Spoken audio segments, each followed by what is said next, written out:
Well, over time, California has been a leading indicator of what the rest of the country becomes. Let's hope that's no longer true. California now has rampant poverty, failing schools, drug needles and human waste piling up on its sidewalks, bankrupt municipal governments, a vanishing middle class. At this point, California doesn't even have a shared language. Almost half the state doesn't.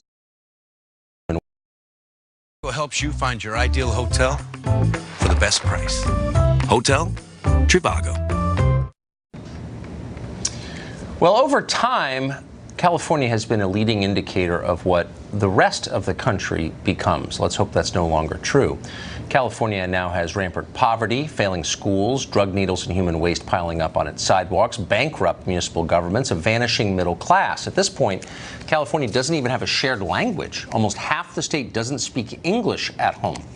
Can California be saved, or is it too late? John Cox doesn't think it's too late. He's a Republican running for governor of California. He got his nomination last night. He'll be facing Gavin Newsom in November, and he joins us tonight. Mr. Cox, thank you for coming on.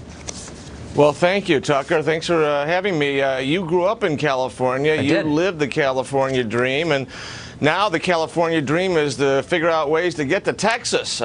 We got to change that. Gavin Newsom would run this state even further into the ground.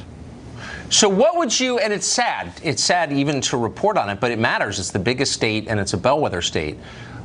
There's so many problems with California. We could go on for the rest of the week on this, but if you were to narrow it down to one thing you could change about the state to keep the middle class from fleeing, to keep the state from going bankrupt, what would it be?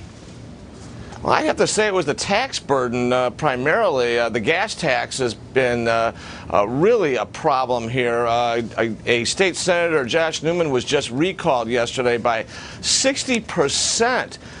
They spent $8 million of special interest money to try to keep this guy in office, and the voters turned it out. And that's a good sign, Tucker, that the voters here are getting it. You know, this election is going to provide a stark contrast. Gavin Newsom talked about it. He wants to have a cradle to college nanny state government, as if this government isn't big enough or taxing us enough. He wants to expand that. He wants to double the income tax. He wants to increase property taxes, and he wants to make sure that we don't repeal this gas tax.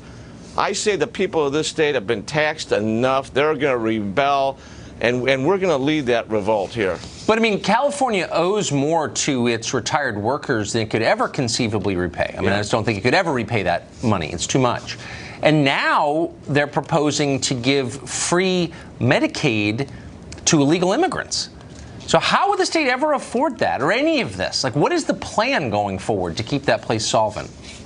Well, I'd like to think that we could grow our way out of it, but I don't even think that's available to us. We're going to have some really stark, clear conversations with a lot of these employee unions, and as usual, it's the employees who are going to take the pipe on this. They're the ones that are going to get hurt. And I got to tell you, Tucker, they haven't even begun to put any money away for retiree health care. And there's all kinds of state workers that are retiring at 53, 54 years old. And they've been promised health care until they qualify for Medicare.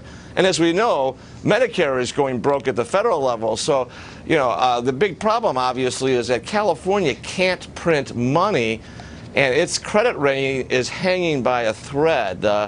I'm a CPA. That was my first degree. And I tell you what, I've got to level with the people of this state about the problems with this unfunded debt.